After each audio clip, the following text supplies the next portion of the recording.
लगाण वर्षारे फुलुछि सुवर्णरेखा विपद संकेत उपरि प्रवाहित तेबे मयूरभंज तथा झारखंड लघुचाप जनित प्रबल वर्षा होइछि। झारखंड चांडिल एवं खड़खाई डैम रे जलस्तर बढ़िबारु 8टी गेट खोली दिया जाइछि। फଳରେ सुवर्णरेखा नदी रे बन्या स्थिति उपजिछि। ओडिशा एवं झारखंड सीमांतवर्ती अंचल सारसकणा ब्लॉक रे प्राय 10टी गांव जलबंदी।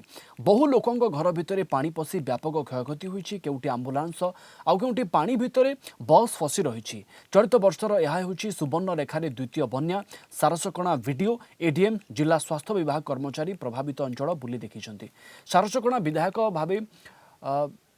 विधायक विभिन्न गांव को आसी मध्य स्थितिर समीक्षा करथिले। बन्या मुकाबिला धन जीवन बंचाइबा पई ओड्राफ एवं अग्निशम बाहिनी मुतयन करा जायछि। प्रत्येक वर्ष समर जो या करवाटा निहाती आवश्यक। आम ब्रिज करने निश्चित भाव में पदक्षेप नबू आगामी दिन में जो बन्या समस्या समाधान करने चेष्टा करूँ तो आम नेबू या पानी कमिगला निश्चित भाव में तुरंत कार्यान्वयन करके ब्रिज करने हाई लेवल ब्रिज चेष्टा जपरी भाव में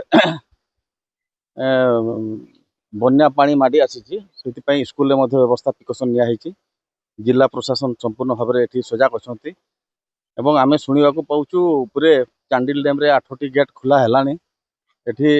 जदि ठीक भाव में पानी न टाणव ताहले आहरी उद्वेगजनक हो। आम जिला प्रशासन ब्लॉक प्रशासन स्थानीय सरपंच आरंभ कर सबू स्वेच्छासेवी लगी। काली राति आम जेटा आशा करूँ तार तो अधिका वर्षा बहुत पूर्वर माने बापा जे जपा मोलू बन्या मंदिर सामना देखो पूरा बुड़ी जाता है। पानी सरला दीर्घ वर्ष रुकना ये प्रोब्लेम आम भी देखु छुआ बेलू गोटे माने गवर्नमेंट रो जगह अच्छी आड़ी बंध से आड़ी बंध को आम डिमांड कर सरपंच एमएलए को कही थकलु आड़ी बंध हो पारनी से आड़ी बंध हेल्ले नाल पानी पड़ी था एपटे आसी न था एपटे आसवा फल ये 15-20टा घर 8टा घर भांगी 15-20टा घर माने सकाल कहीं घर चूल्ही जलनी कहीं दांत घषिनी खाइनी सब घरे पानी पसी